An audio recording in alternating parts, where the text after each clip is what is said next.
이름에 대해서 우선 생각을 좀 해보겠습니다. 이름. 여러분 모두 다 한 가지씩 가지고 계시죠? 이름을 가지고 계십니다. 그리고 그 이름은 아주 독자적이고, 그렇죠? 네.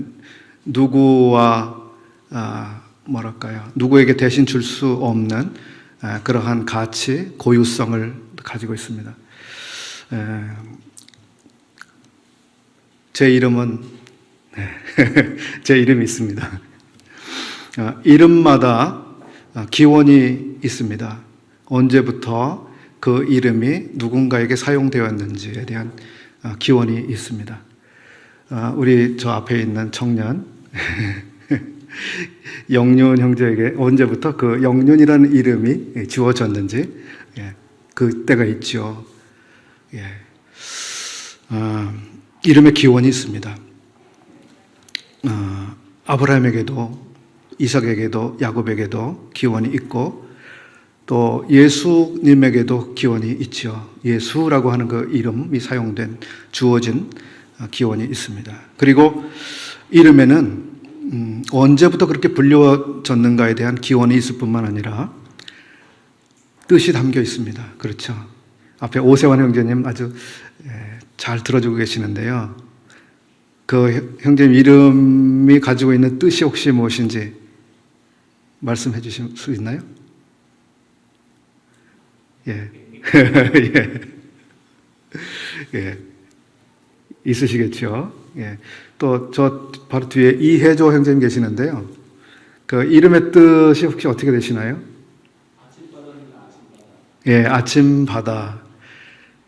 해는 바다고 조는 아침조고요. 예. 아침 바다. 이거 멋진 이미지가 떠오르는데요. 아침 바다와 같은 그러한 분이 되시기를 그 이름을 주신 분께서 생각하시고 그 이름을 지어주신 것 같습니다. 지금 그렇게 살고 계시죠? 바다처럼, 아침 바다처럼. 저 뒤에 강용길 형님도 계시는데요. 예, 여쭙지 않겠습니다. 해석이 이상할 것 같아서. 예, 이름에 이렇게 뜻이 담겨 있습니다. 그리고 그 이름이 담고 있는 그 가치, 그 이름을 주신 분들이 중요하게 여기는 가치나 또는 그 성질 같은 것을 그 이름에 담아서 부르게 되죠.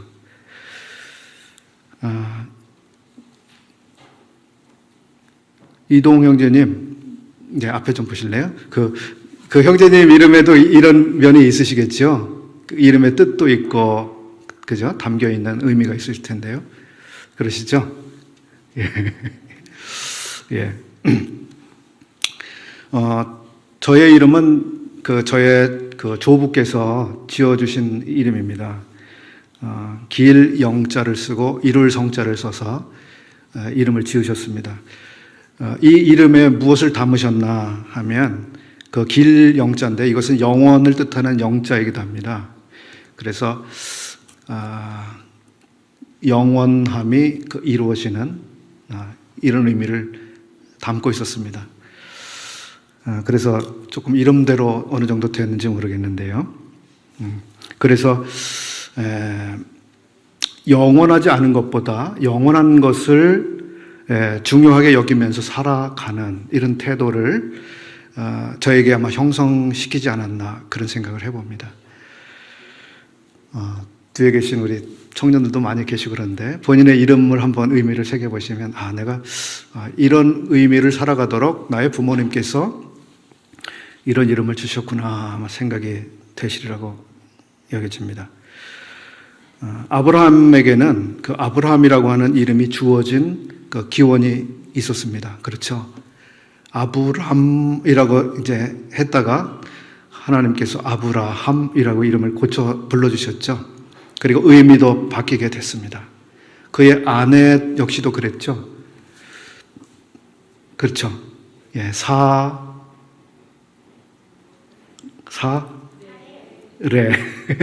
사레. 예, 사레가 사라가 됐죠? 맞나요? 사라가 사레가 됐나요? 사레가 사라가 됐죠. 그 의미가 바뀌게 되었죠. 예, 성경 보시면 아마 담겨질 의미가 난하주에 기록이 되어 있을 겁니다. 그러니까 하나님께서는 그의 부모들이나 누군가 지어줬던 그 이름의 의미 대신에 뭔가 새로운 이름을 주시면서 새로운 의미를 담아서 그 이름을 주셨습니다. 그리고 그와 같은 삶을 살도록 섭리해 나가시는 이 과정을 우리가 볼 수 있습니다. 야곱에게는 야곱의 이름이 언제 지어졌습니까? 야곱. 누가 지어줬습니까? 야곱이라고 하는 이름은 이제 그의 부모들이 지었는데 나중에 그의 이름이 또 바뀌게 되었죠. 이스라엘이라고 하나님께서 또 바꿔 불러주셨습니다. 야곱이라고 하는 이름이 어떤 이름인지 대부분 다 아시겠습니다. 야곱. 속이는 사람, 속이는 자, 더 나쁘게 말하면 사기꾼이죠.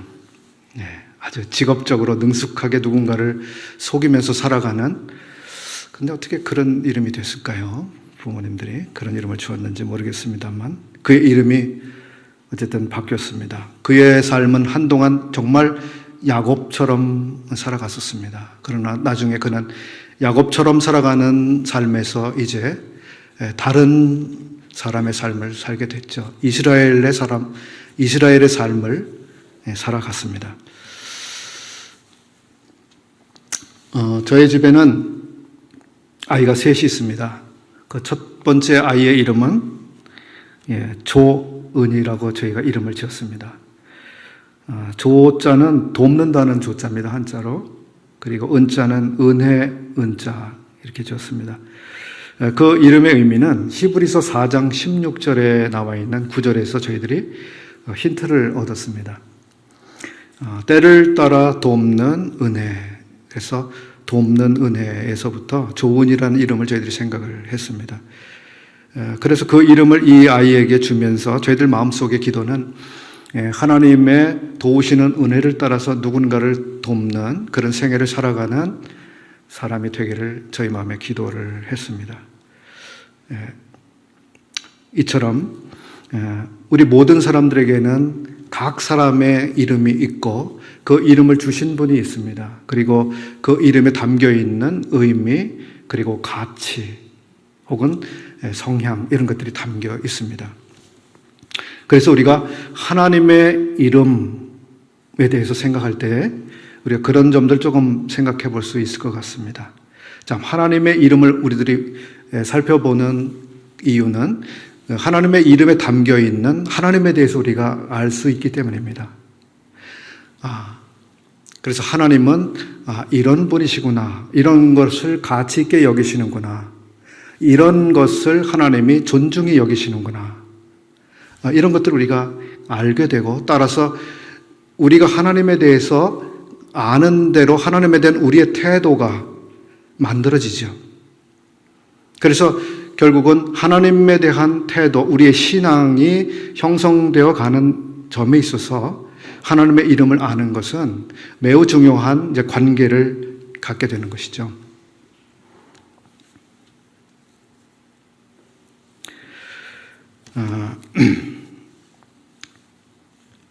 하나님께서는 하나님의 이름에 합당한 태도를 기대하고 계신다.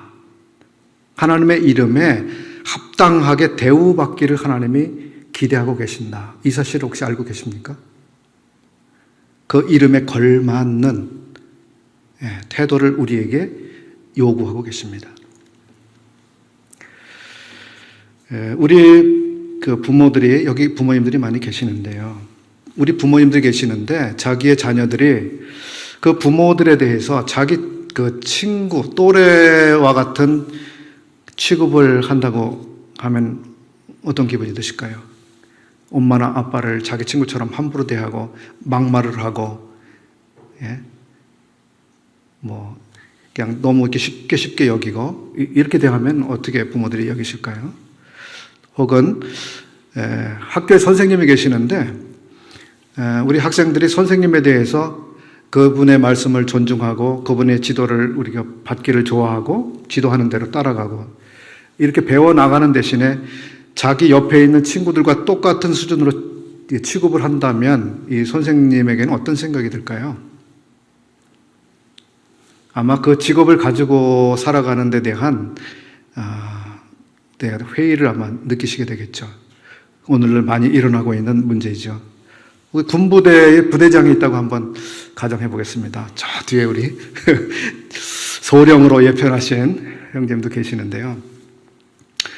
어느 부대에 부대장이 있다고 이제 예를 들고요. 거기에 사병들이 있는데 사병들이 자기의 부대장에 대해서 똑같은 동료 사병처럼 그렇게 대하면 어떻게 될까요? 물론 제가 친밀감 차원에서 말씀드리는 게 아닙니다. 그분의 직위라든지 그분의 그 중요성에 비례해서 우리가 합당하게 그분을 대우해야 되고 존중해야 되고 그분의 말을 우리가 깊이 고려해야 되는 거죠.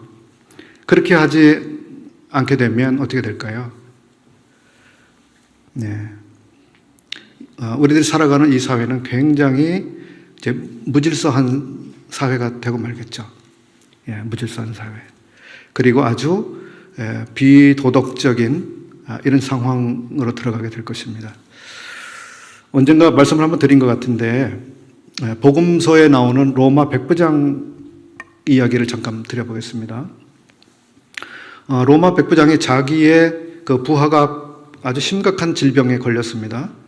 그래서 이 백부장은 자기의 그 부하를 너무나 아끼고 사랑했기 때문에 고쳐주기를 원했습니다. 아마 그래서 그가 자기 주변이나 여러 그 의술의 도움을 받으려고 했겠죠. 그래서 약도 지어다 먹여보고 뭐 잘 고친다는 의사에게 부탁도 해보고 여러 가지를 많이 해보았으리라고 생각합니다. 그런데 그 부하에게 걸려있는 병은 그렇게 치유가 되지 않았고요. 이 상관 백부장은 예수님에게 그 자기의 부하를 고쳐주기를 요청을 했습니다. 그리고서 예수님께서 이제 그 환자가 있는 곳으로 출발해서 가려고 하는 그런 시간에 백부장이 다시 또 다른 메시지를 전달했습니다. 예수님, 여기까지 오실 필요가 없습니다. 예수님, 여기까지 오실 필요가 없습니다. 거기서 하셔도 나의 종은, 나의 부하는 충분히 나을 수 있습니다. 라고 하는 믿음의 말을 했습니다. 그런데 그 믿음이 어디서 왔는가? 그가 고백한 바에 따르면 자기에게는 부하들이 있다고 말합니다. 그래서 자기 휘하에 있는 부하들에게 저기 가라 그러면 자기 부하가 가고 저쪽으로 가라 그러면 가고 이것을 하라라고 말하면 부하는 그것을 수행한다고 하는 것을 자기의 경험을 통해서 알고 있다고 말하고 있습니다. 그러니까 군대 사회에서 굉장히 조직적인 질서가 있는 사회죠. 그래서 누군가 그 권리, 권한을 가지고 있는 어떤 존재가 이 하급자에게 무엇을 요구하면 그대로 따르게 된다는 사실을 그는 자기의 경험 세계에서 알고 있는데 그것은 비단 자기가 살고 있는 이 군대 사회뿐만 아니라 그것이 사실은 영적인 세계 안에서도 그대로 이루어진다고 하는 사실을 그가 생각했습니다.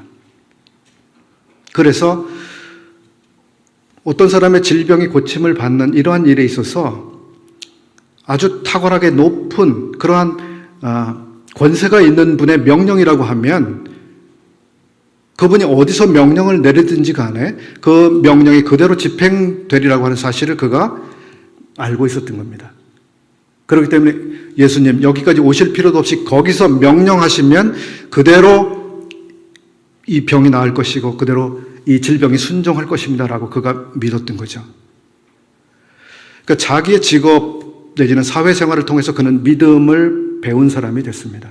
그리고 그걸 적용하고 있는 장면이죠.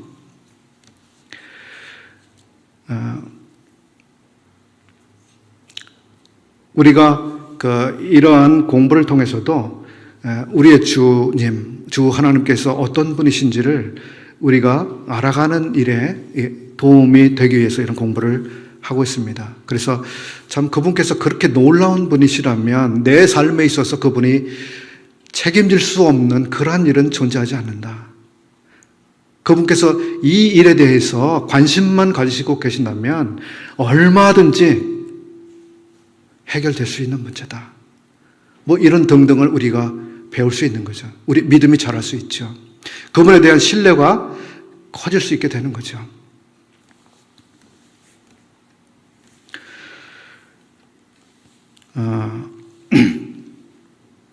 하나님께서는 당신의 이름이 함부로 취급되는 것을 아주 싫어하셨습니다. 우리 주님께서는 주님의 이름이 매우 존중받는 것을 요구하셨습니다.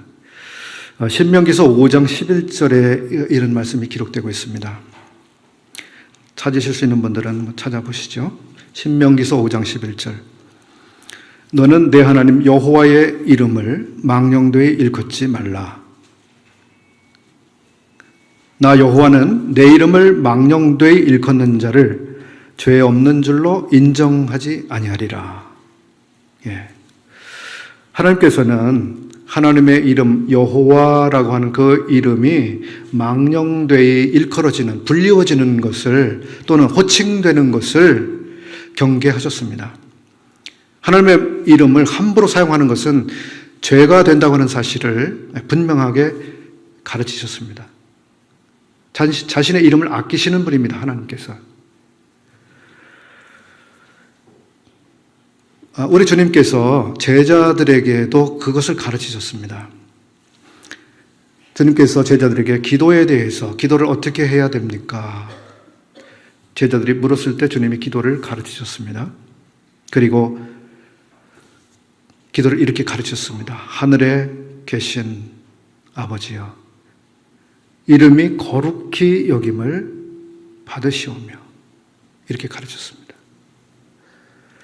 우리 주님께서도 하늘에 계신 그 아버지의 이름이 얼마나 거룩한 이름이신지, 그리고 사람들로부터 거룩히 여김을 받으셔야 하는지에 대해서 기도의 이 처음에 그것을 지금 가르치고 계셨습니다.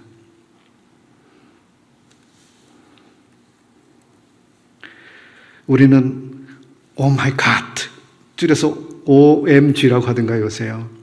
그런 얘기를 너무 숱하게 많이 듣고 살아가고 있습니다. 오 갓이라든지 오 지저스라든지 아주 그냥 습관적으로 가볍게 내뱉는 이 문화가 많아지고 있습니다. 하나님께서는 그렇게 하나님의 이름이 사용되는 것을 사실은 보고 계시죠. 그리고 죄 없다고 하지 않겠다 말씀하셨습니다.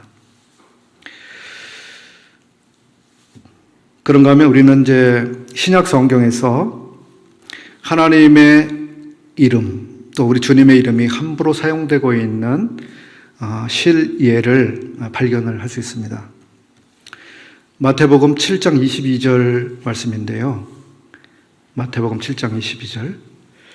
그날에 많은 사람이 나더러 이르되 주여 주여 우리가 주의 이름으로 선지자 노릇하며 주의 이름으로 귀신을 쫓아내며 주의 이름으로 많은 권능을 행치 아니하였나이까.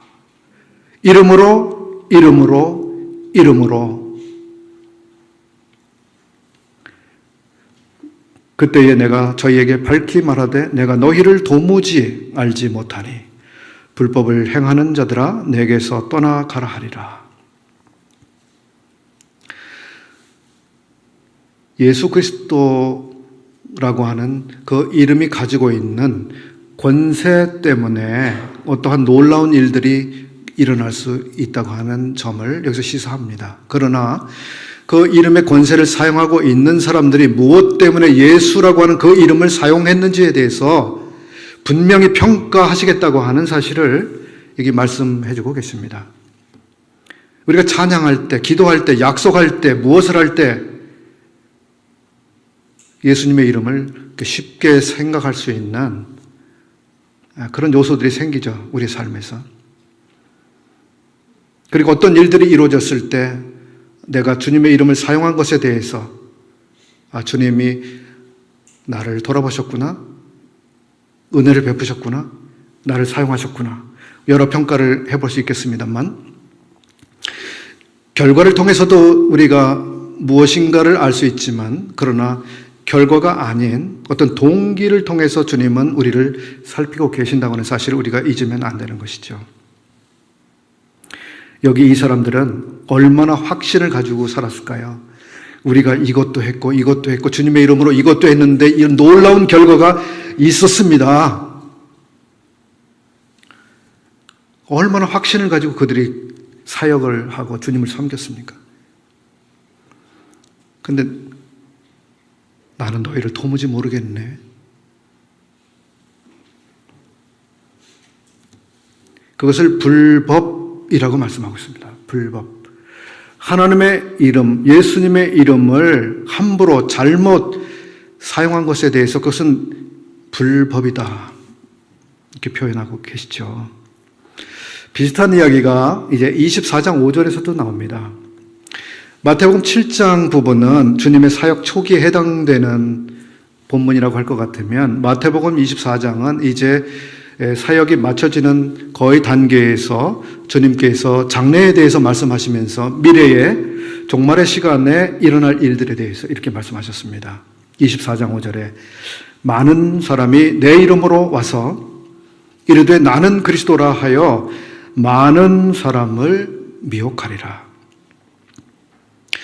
이때나 저때나 예수님의 이름을 함부로 사용하고 자기를 위해서 사용하는 이런 사람들이 꼭 일어나고 있는 것입니다. 왜 이 사람들이 예수님의 이름을 이렇게 사용하고 있을까요? 자기를 위해서죠. 자기를 위해서. 많은 사람들로 하여금 자기를 쫓아오게 만들기 위해서. 자기가 영광을 더 받기 위해서 그렇게 하고 있습니다.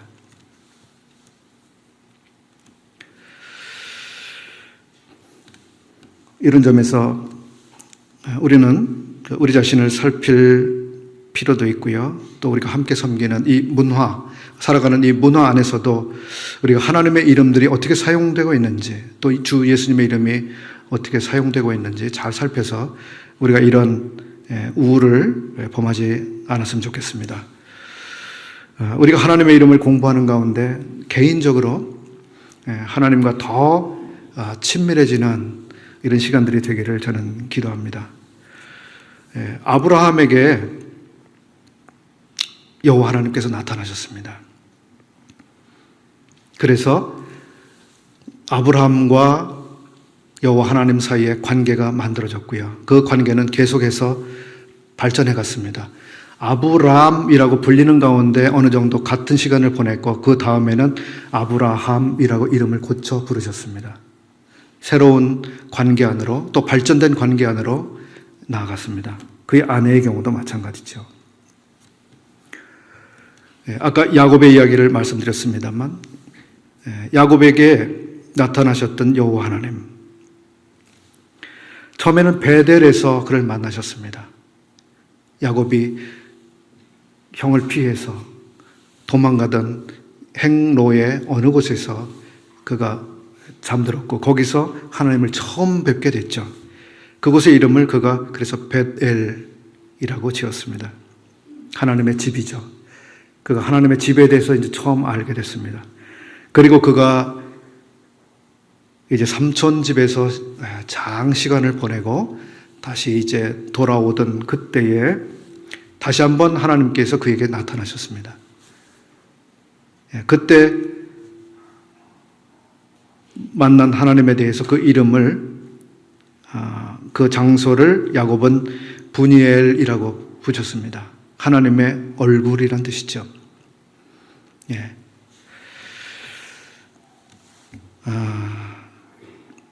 야곱과 하나님의 관계가 더 깊어졌습니다.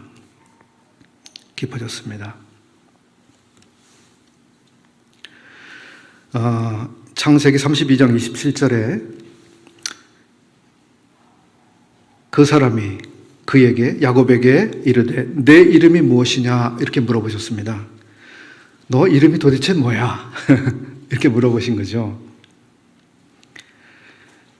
그 야곱이 자기 이름을 말했습니다. 그가 이르되 야곱이니이다 이렇게 대답했습니다. 하나님이 너 이름이 뭐냐? 예, 제 이름은 야곱입니다.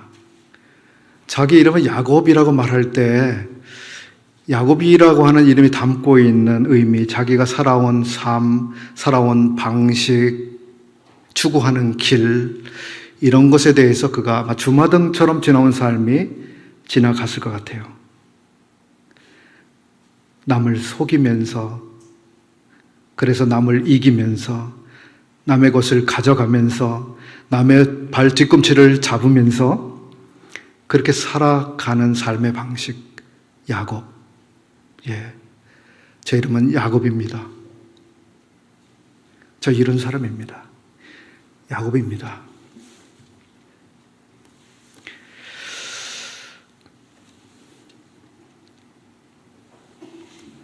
하나님께서 야곱을 모르셨을까요? 잘 아셨죠.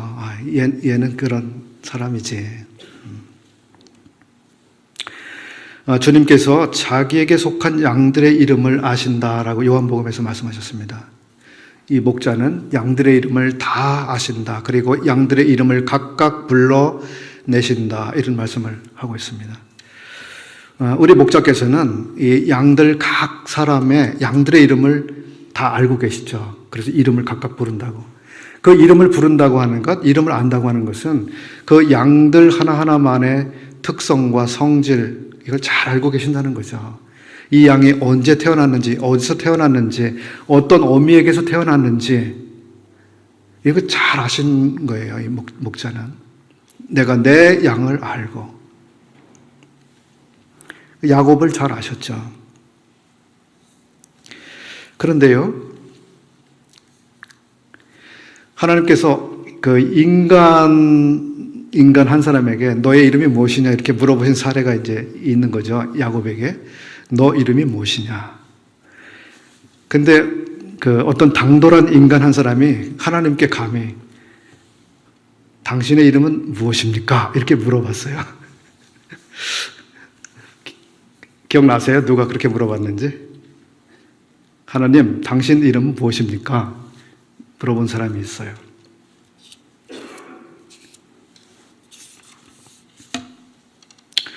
모세라고 하는 사람이 그렇게 물어봤죠. 출애굽기 3장 13절 이하입니다. 모세가 하나님께 아뢰되 내가 이스라엘 자손에게 가서 이르기를 너희의 조상의 하나님이 나를 너희에게 보내셨다 하면 그들이 내게 묻기를 그의 이름이 무엇이냐 하리니 내가 무엇이라고 그들에게 말하리이까. 하나님이 모세에게 이르시되 나는 스스로 있는 자이니라. 이렇게 대답하셨습니다. 당신의 이름이 무엇이냐고 사람들이 묻고 있는데요. 나에게 당신의 이름을 알려주세요. 이 하나님께서 내 이름은 스스로 있는 자이다. 이렇게 대답하셨습니다. 15절 하나님이 또 모세에게 이르시되 너는 이스라엘 자손에게 이같이 이르기를 너희 조상의 하나님 여호와 곧 아브라함의 하나님 이삭의 하나님 야곱의 하나님께서 나를 너희에게 보내셨다 하라. 이는 나의 영원한 이름이요 대대로 기억할 나의 칭혼이라. 주님께서 자기의 이름을 알려주셨습니다. 제가 좀 유치할 수도 있고요. 좀 우스꽝스러운 생각인데요. 이렇게 해서 하나님이 인간에게 이름을 물어보셨습니다. 또 인간이 하나님에게 이름을 물어봐서 이제 각각 이름을 얘기했습니다. 그래서 하나님과 인간 사이에 이제 통성명했습니다. 자, 우리 이제 이렇게 지낼 게 아니라 이름이나 서로 알고 지냅시다. 사람과 사람 사이에 그런 일이 생기죠. 통성명을 하게 되는 이유가 뭡니까? 보통 어떤 사람하고 한 번 딱 만나고 지나는 사람, 길에서 만나고 지나는 사람하고는 통성명을 안 하죠. 어떤 사람들의 관계가 지속되고 계속해서 어떤 관계 속에서 살아가야 되는 경우에, 그런 경우에 이제 통성명을 하게 되죠. 하나님과 인간 사이에 이렇게 이름을 서로 묻고 또 알려주는 이런 일이 있었습니다. 여러분에게 와서 너의 이름이 무엇이냐 이렇게 말씀하신 일이 있으신가요? 예, 주님은 다 알고 계시죠. 우리가 주님의 이름을 알아가는 것, 이것이 우리 신앙에 있어서 매우 질적으로 많은 것들을 결정해 줄 것입니다. 우리 주님께서 와서 사역하신 그 사역에 대해서 직접 소개하신 일들이 있습니다. 내가 온 것은 양으로 생명을 얻게 하고 더 풍성히 얻게 하려는 것이다. 이렇게 해서 주님께서 양들에게 생명을 주시면서 더 풍성한 삶으로 초대하시기 위해서 오셨다고 하는 자신의 사역을 말씀하신 것이 있습니다. 혹은 내가 온 것은 섬기려 함이 아니요 섬기려 하고 나의 목숨을 많은 사람의 대속물로 주려 합니다. 이렇게 말씀하시기도 했습니다. 그러니까 주님께서는 내가 온 것은 무엇이다라고 이렇게 소개하신 구절들이 신약 성경에 여러 곳이 있습니다. 나중에 한번 공부해 보세요. 근데 주님께서 그렇게 자신의 사역을 이렇게 소개하신 또는 말씀하신 곳 가운데 한 곳이 요한복음 17장에 나오고 있습니다. 요한복음 17장 6절 그리고 26절을 함께 보겠습니다. 세상 중에서 내게 주신 사람들에게 내가 아버지의 이름을 나타내었나이다. 또 26절에 내가 아버지의 이름을 그들에게 알게 하였고 또 알게 하리니. 여기 요한복음 17장에서 주님께서는 어떤 사역을 하셨는가? 아버지의 이름을 자기에게 주신 사람들에게 나타내는 그 사역을 했다고 보고하고 계십니다.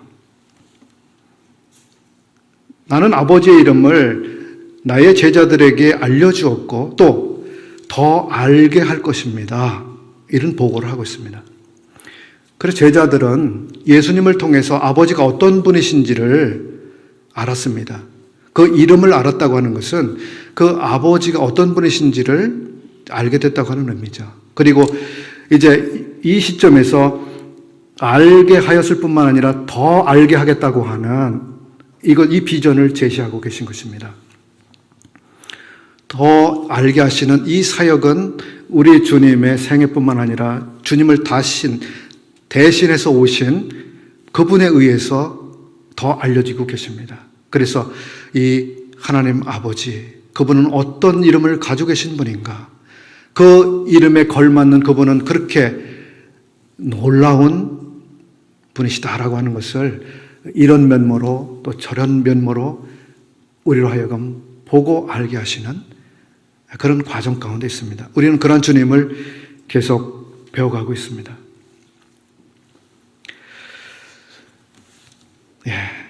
우리 주님께서 아버지를 알게 하신 그 사역. 그래서 제자들은 어떤 아버지를 알게 되었는가? 요한복음 17장에서 주님께서는 그 아버지를 이렇게 부르면서 기도하시는데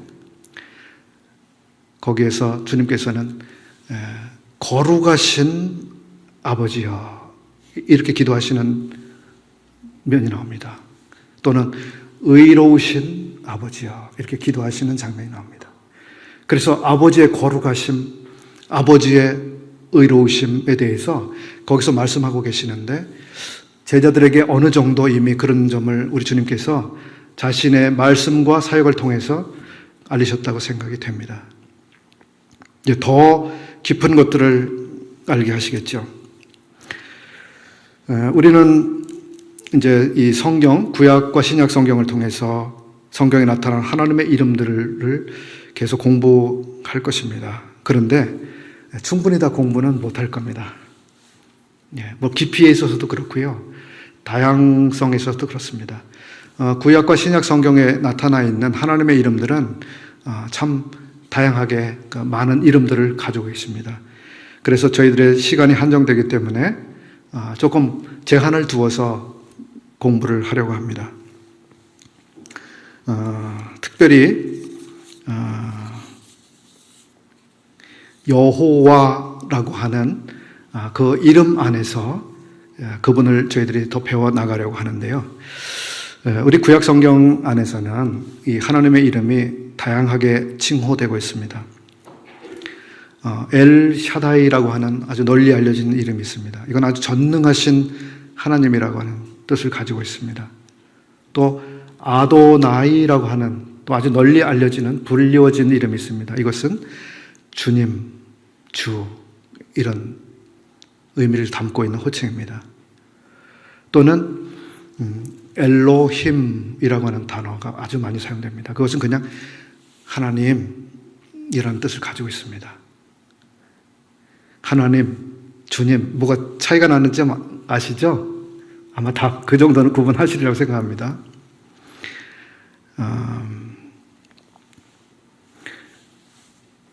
그리고 여호와라고 하는 이름은 아주 특별한 이름입니다. 여호와라고 하는 이름은 하나님께서 하나님의 백성들과의 관계 안에서 불리워지는 호칭입니다. 즉 언약을 중심으로 한 언약이 그 기반이 되어서 불리워지는 하나님에 대한 호칭입니다. 그래서 언약 관계에 있지 않은 사람들에게 여호와라고 하는 의미는 별 의미가 없어요. 그냥 하나님 뭐 이런 거지, 여호와 하나님 이건 아주 천지 차이의 호칭이 되고 맙니다. 특별히 하나님과 관계를 맺고 있는 개개인들, 하나님과 관계를 맺고 있는 이런 공동체, 그 속에서 여호와라고 하는 이름은 아주 매우 귀중한 이름을 가지고 있습니다.